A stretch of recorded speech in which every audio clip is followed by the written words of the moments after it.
Dzisiaj będę robił eksperyment wybuchający wulkan.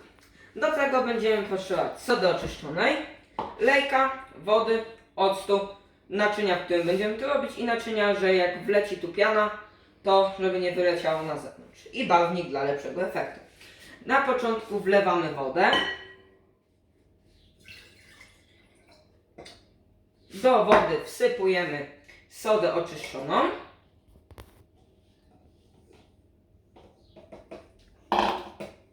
Całuśniką. Teraz trzeba energicznie mieszać, żeby dobrze się wymieszało wszystko.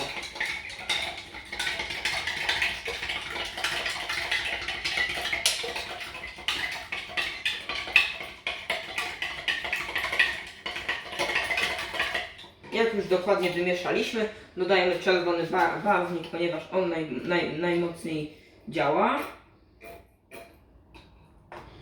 Znaczy, przepraszam, najlepszy kolor daje.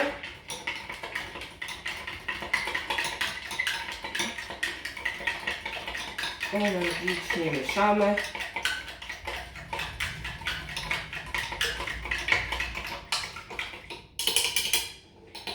I dodajemy octu. Musi być to szybki i zdecydowany ruch, ponieważ reakcja jest szybka.